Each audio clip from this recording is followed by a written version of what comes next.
What's up, everybody? Welcome to Spearheaded with Tevin. I'm your host, Tevin. We have so much to get into, and we've been on a little bit of a hiatus ourselves. I want to first of all say so sorry about that. Unlike Jamie Spears a week ago, Britney does not pay our bills. So we've been working. We've been having a really just busy couple of weeks, but we're back. We're in action, and we're ready to get into it. There is so much to go over, so much to catch up on, from Britney's conservatorship to her weekend beef with Christina Aguilera, Lady Gaga praise, and obviously we watched the Janet documentary over the weekend. That implicates Britney. We have to get into that too. So let's just dive right into it. We're going to talk about it now.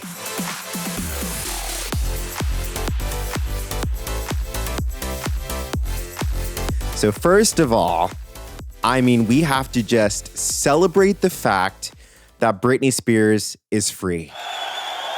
Can I just get like a hallelujah, an amen? We've been waiting so long for this moment. It's here. She is thriving in her freedom. We see how happy she is, the changes that have been made, the light in her eyes is brighter than ever, and she's just elated to be free, and we're so elated for her. Britney, congratulations on your freedom, and I hope the best is yet to come. I will always be in your corner no matter what happens. I just want to say that November 12th was such a crazy day for everybody involved. I know for me personally, I was working that day and I told my coworkers 1:30 is Britney time. Get in all of your requests now because once 1:30 hits, I'm out. And I was glued to my computer for hours. I cried when the announcement was made that Britney was free from her conservatorship. I was just so overcome with happiness and honestly disbelief. I didn't know if it was going to happen. I didn't know if they were going to terminate the conservatorship of person, but then keep it intact for her estate, since there's so much, discovery still going on with that. But I'm so glad that altogether she is just free and she's finally able to pick up the pieces of her life, move forward, and this new chapter is just completely up to her. I will say that there were so many fans who were just so excited, and just to feel that community again, to feel everyone just be so happy and content is such an incredible feeling. I feel like the fan base has finally been united after so many years, and we finally can just focus on things that other fan bases focus on, which is if we're getting new music, what's going on? Where is she today? What is she doing? Just the important things, not anything is she being abused or is someone controlling her? What's going on? Is she okay? Where are her whereabouts? Having that constant fear of if your person is alive and breathing and okay is such a scary, traumatic feeling. And I feel like the fan base was completely subjected to that over the last decade. So I'm just so glad that worry is finally over and we're all just able to move ahead. I will say something that's been noticeably absent from Instagram. Britney's been posting, but Jamie Lynn, what is going on with that? She's come out into the press. She said she's so supportive of her sister and everything her sister wants to do, she's supportive of. But she has been so quiet on this conservatorship matter. And it just really makes you think, what's going on there? If you're so supportive of your sister and you're so happy for her, why aren't you congratulating her publicly? We'll wait for that. But to see Sam be so supportive and to really, be there for her and just talk so openly and candidly about everything that's going on, I think it's put a lot of fan suspicions at ease. And, a lot of people have been wondering if Sam has been using Britney for the wrong reasons. And I have to say, in the past on this podcast, we've been very, very supportive of Sam. We've been Team Sam. We're still keeping that stance. I think that he's still good for her. And I think that she's really going to need him in the months coming on. When you're coming out of a traumatic situation and you're picking up the pieces of your life, those memories of what it was like to be controlled really do come in waves. You don't always have good days. You still have the bad days and you still need your support system around you to really get you through those times. So I think that Sam is still great for Britney, and I think that she's really going to have to rely on him for the next couple of years, really, so she can fully move herself on from this. I will say she is suing her entire family. It's pretty much like not a secret at this point. The lashings that she has given all of them on social media has been just so apparent. I've always said that if you are fluent in Britney, you could crack the Da Vinci Code because she's always kind of spoken code and you've always kind of had to like decipher what she's saying, use context clues, and really figure out where she is and like what she's talking about. Not this time. She is coming out fully in the open. She just went after her mom and said that her mom, was the true mastermind of the conservatorship and that she was calling out Lou Taylor along with her mom for putting her in this and ruining her life and saying that those are years that she's never going to get back.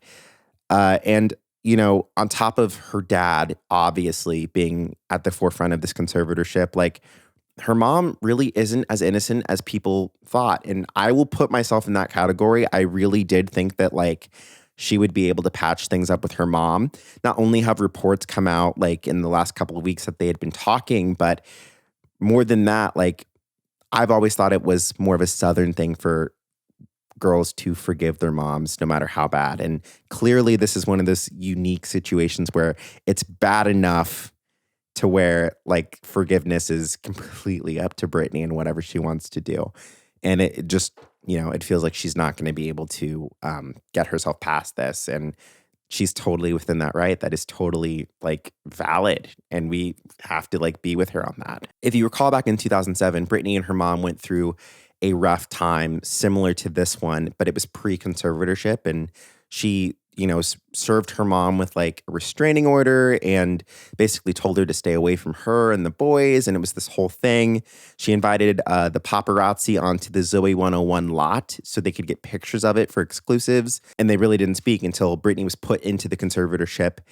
And, they were able to, at the time, patch up their relationship. But now that Britney is moving into this new wave of freedom, like she's really realizing the role that her mom played in this. And I believe it was the Daily Mail, if not the Daily Mail, it was Page 6, that reported that Britney refuses to see or speak to her mother. Her mother flew to LA for the conservatorship hearing on November 12th.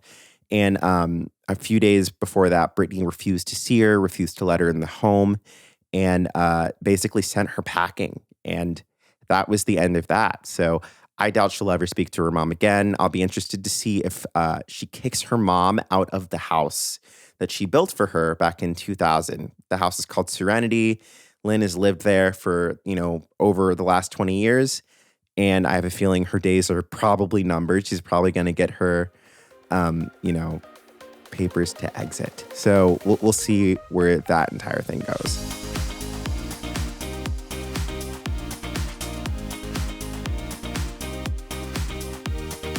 So moving on into a little bit more current events, if you can call it that. This weekend has been just a hellstorm.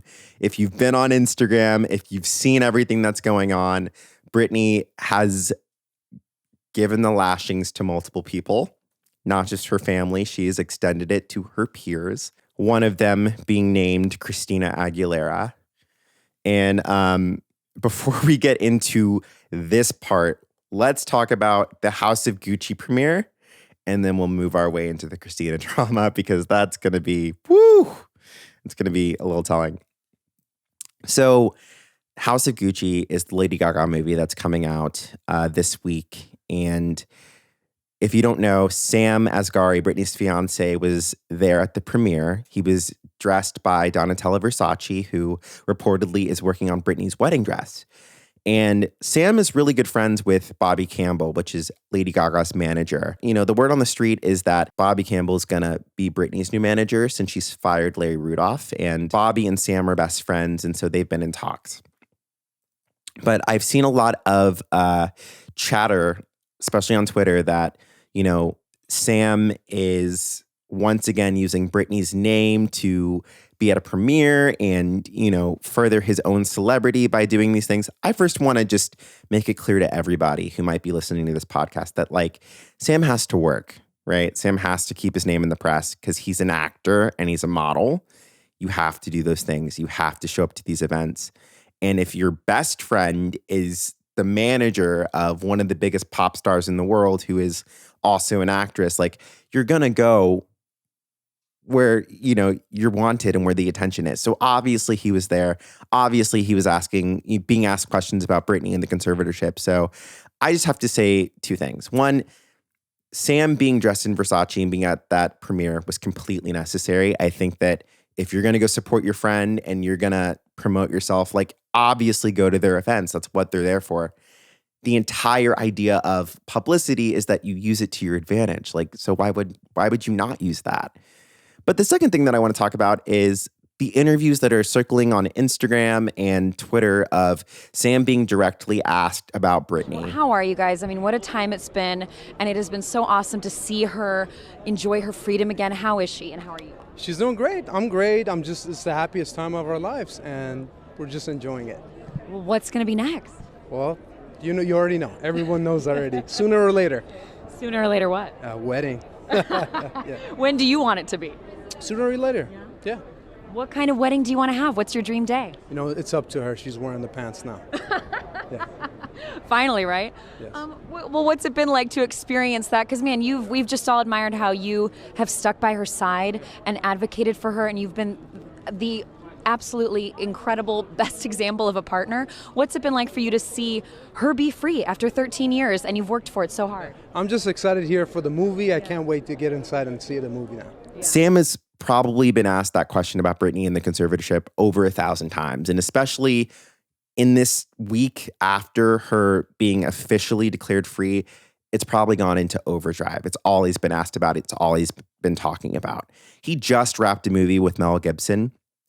He's working. He's doing his own thing. So it's also a private matter. If Sam and Britney were together and people were asking Britney about her conservatorship and stuff like that, it would look kind of weird because once again, you're moving into the press hounding someone. But he was really respectful of her, and he had said that she's happy and the next chapter of their lives is going to be wedding planning and that she's wearing the pants. And he was very respectful of her. But more than that, he was also really great in how he pivoted from that conversation to what he wanted to talk about. The reporter, if you watch the full clip, kept asking him about Britney and kept asking him about the conservatorship. And you could tell after he had answered the first couple of questions very directly, might I add, he was ready to move on.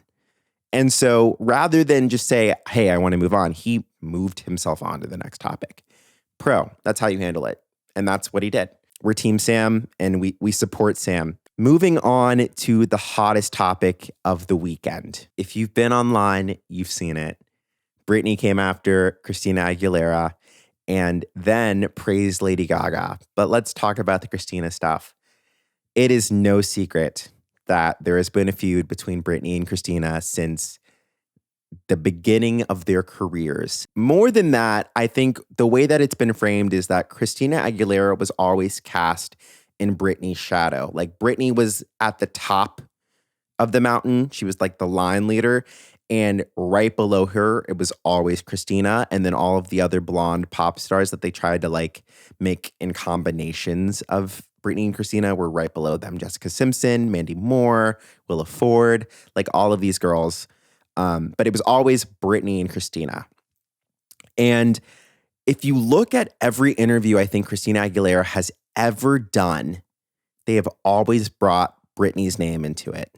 Whether it was, what do you think of this? Are you guys speaking? How do you feel about her? It was always something that had to do with Britney at some point in the interview. With Britney, interviewers never really asked about Christina. They moved away from that topic because Britney had so much more going on. And that's no shade. It's just the truth. Britney just had more going on. And they were both very successful. But I think when it comes to, who has the most success, and it's not I'm pitting two women against each other, but if you look at who was doing a little bit more. I think Britney was always kind of the standard. She couldn't sing like Christina, but she had that charisma and that charm and that watchability that like you just couldn't take your eyes off of her, at least for me. And I think that that's kind of always been in Christina's mind. But over the weekend, she was at the Latin Grammys and she was debuting a new single. She was performing, and the reporter quickly asked her about, what she thought of Britney's conservatorship ending. Have you had any communication? Have you guys had any communication? No, we're not doing that tonight. I'm sorry. Thank you. No, bye. Okay. But I'm happy for her. So Britney took that clip and posted it and was like, why would you not talk about the situation? Like, I was the one who lived it. I've been the one who's been living in it. It's okay to talk about, but like more than that, everybody knew what was going on and no one was saying anything. I've lived in LA now for almost going on 5 years. And one of the things that I've picked up is that everybody in this industry knew that there was something going on with Britney's conservatorship when she was in it. That was a little fishy. It was like this wide open secret that like Britney's conservatorship was off limits. You didn't talk about it, but people knew it was kind of weird. And the word on the street was Britney has this grave mental illness that prevents her from making decisions that will keep her alive. It's like this weird, acute thing that's happening, and no one really knows what it is, but everyone's being told by management and by her father that she has to be in this conservatorship. But Britney's conservatorship is also putting out into the press, Britney is in this voluntarily. She wants to be in it voluntarily. So the press is putting that out, and the general public thinks, okay, so she is mentally ill and she wants to be in it. Good, we're not going to ask questions. The Freeing Britney Spears documentary came out earlier this year, and that kind of blew up. After Britney's testimony in June, Christina Aguilera came out and wrote a very nice, post, and basically was saying like, I love and respect Britney. What's happening to her is wrong. Every woman should have the choice to do whatever they want to their own body. And it was a very sweet post. But clearly at that time, it was in the middle of June, Britney was still in the thick of the conservatorship. She still hadn't been given the right to a new lawyer, and she was still being controlled. So there's no way that Britney could have seen that. She literally still didn't have as many rights as she does now. Like now she's free, so she can do whatever she wants. But even in the months after she retained new counsel, she was given so many more freedoms. But at this point, none of that had been granted. None of it had happened yet. So there's no way Britney could have seen that unless Sam showed it to her. And honestly, Sam is a wild card. He's not going to see everything. I feel like he kind of does, but at the same time, he doesn't. So who knows? Maybe she saw it, maybe she didn't. But going from the lens that she did not see it, and the only thing that she saw was that video clip, it would make sense for her to be upset about it and to say, hey, you're my peer. You've known me for years, and you've known that this conservatorship has been corrupt. Why would you not speak up for me? Why would you not say something? Britney's a Sagittarius, so she's very strong-minded and strong-willed, and she's going to call it out like she sees it. And this is another great example of her doing that. And I think that we're going to see more of it. I think she's going to hold more people accountable for not speaking up. And I wish that people did speak up. I wish that more celebrities came out and said, hey, this is wrong. I think the only couple of celebrities that we saw really speaking up for Britney was Miley Cyrus, Tinashe, Courtney Love, and at times Paris Hilton, who is another wild card, let me say. Are they friends? Are they not friends? Do they know each other? Britney didn't go to any of Paris's 3 weddings over, last weekend. So who really knows what's going on there? But I would say that I would have expected a couple of other celebrities to have said something, especially the ones who have made the argument of feminism their platform. I wish that they would have really spoken up. This is definitely a matter that would have fallen under that category. And more than it just being a good headline, like it's necessary. I remember everyone rallied around Kesha, around her lawsuit and all of the things that were happening there, as they should have. So to have that courtesy extended to Britney, I think would have been great. And, I think she needed to feel that love as well. But It's been a war zone on Twitter ever since Britney came at Christina. If you follow me on Twitter, if you've seen it, I've kind of been going a little hard against the fighters. No offense to them, but there's a lot of people who have been out of line on Twitter. They've been saying that, this is why Britney needed the conservatorship and she needs to be on her meds and she's not a fit parent. And, this is what I'm going to say. And I'm just going to, be really honest here. That's out of line. It's not necessary. Britney's kids were never taken away from her because she's an unfit parent. They were taken away from her because they were being used as pawns to control her.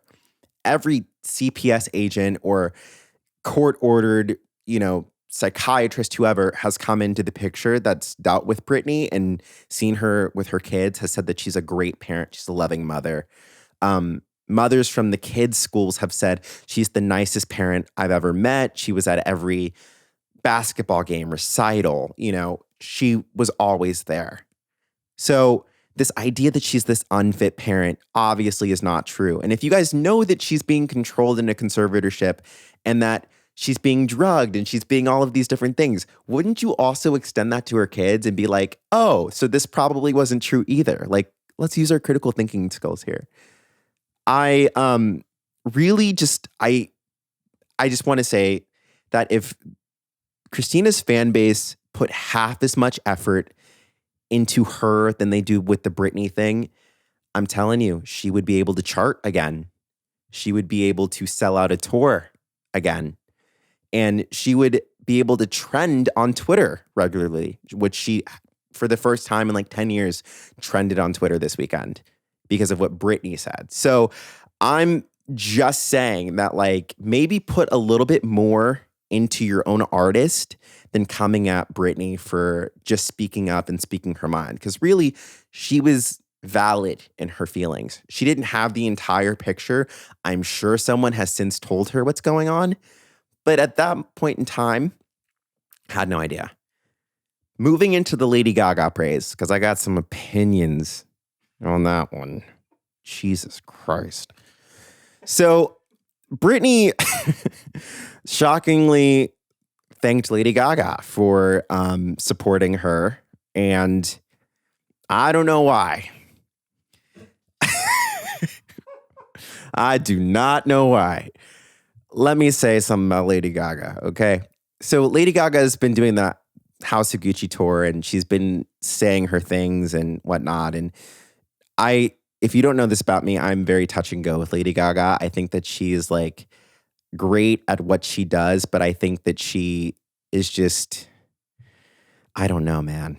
I don't know. I just know authenticity when I see it and I don't see it in her. So like it's been a really slippery slope with me and her. I love her jazz albums. I think that that's great, but like Chromatica was absolutely made because the gays bullied her into doing it and she did it and you could tell her heart wasn't in it.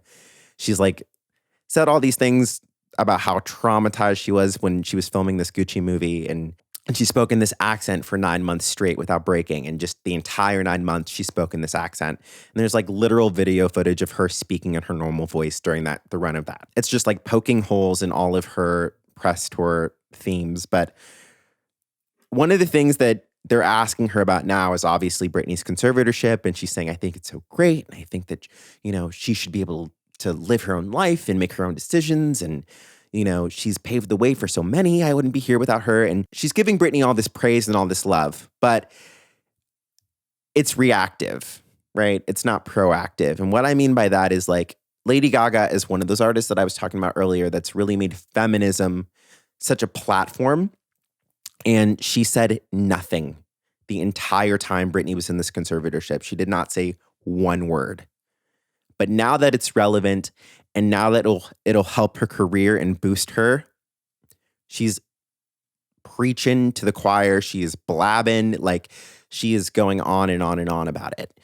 And to me, that is incredibly fake. It's not cool. And it's using Britney for clout. And I think that Britney really kind of has it twisted on this entire situation. I think that Christina should probably be getting the thank you and the love. And then Gaga should not really be getting that much. But once again, Sam is best friends with her manager and all this kind of stuff. So you have those factors playing into it. But my official stance is Lady Gaga had more than enough time to proactively say something about it, speak up. She was obviously very proactively speaking about being anti-Trump and coming out for trans rights, for gay rights, for women's rights, and not coming out for Britney.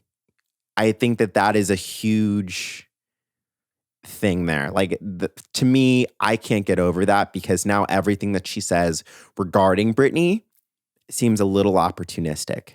Also, on that same note, I think it's interesting, and let's make the point of white feminism and the reactiveness of it. A lot of times you'll see these people react to these things happening, and they're late to react to it because then it directly implicates them.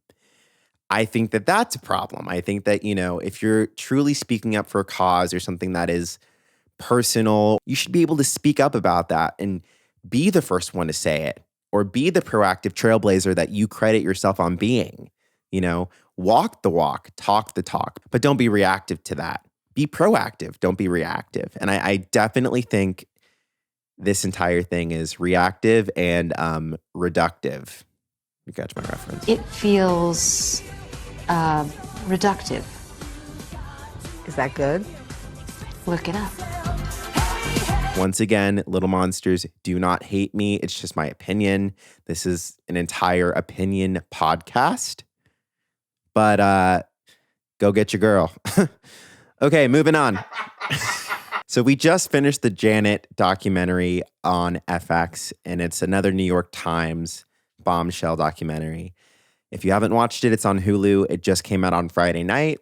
And it's a really interesting documentary talking about Janet Jackson and the, outfall of everything that happened following the Super Bowl performance in 2004. If you recall, Justin Timberlake, ripped a piece of her clothing off that exposed her breast. And at the time, it was like this really big deal. Janet went on to be blacklisted, essentially, and Justin had, a career. He won a Grammy after that, won a couple Grammys, and got even bigger. And Janet did not have that same luxury. But the documentary really highlights the implications of CBS, MTV, Virgin Records, and all of the big companies in it and what they went through following this scandal. But aside from that, let's talk about Janet and Britney and Justin and how all of this is kind of intertwined. So it really goes to show the societal allowance of men to objectify women and to get away with it, and for women to take the heat and take the fall. And if you recall, a couple years earlier, not even a couple years, really a couple months before that, Britney and Justin went through their massive breakup, and he was kind of slinging her through the press, and she was going through a really rough time. And that kind of ended this narrative that Britney was perfect in the press. And they started to really attack her, which eventually led to, a bigger breakdown in 2007 over the course of so many years of harassment. But it's just really interesting how the documentary points out that the same thing was done to Janet. And I think that Justin Timberlake was not only right to apologize to these women publicly, I hope he did so privately, but to see now in 2021 what it's done to his career and how these actions of the past have derailed his career, I think that it took us so long to get to this point. It took us forever to be like, yo, that was actually kind of messed up that he did that to these women. But if you look back at his Instagram caption, he directly calls them out and apologizes to them. And I feel like if Britney's able to move forward from this situation and to forgive Justin and to actually talk about him on her Instagram, what is up with that? Why does she keep bringing him up? I'm like, girl, we hate him. Girl, stop bringing him up so much. But she keeps bringing him up. She keeps pointing him out. And so I feel like as a fan base, I'm not saying we have to move on from it, but I think we do need to just kind of accept that it happened. It's in the past. And if she's willing to kind of forgive him, I think that we can kind of allow her to do that and just not talk about it anymore. So from this point forward, I will try my best to not bring up JT and never talk about him. If I do, there's a point and there's a circumstance. But I just want to say from this point on, like, he will be referred to he who must not be named. Like, we are not talking about him on this podcast. Guys, that's all the time we have left today. Thank you guys so much for listening to this episode of Spearheaded with Tevin. I'm your host, Tevin. If you have not done so, please like, subscribe, whatever thumbs up icon you see on whatever platform you're listening to, please hit it. You can follow me on Twitter and Instagram at TevinJC. Thank you guys so much. We'll see you next time on Spearheaded with Tevin. Thanks.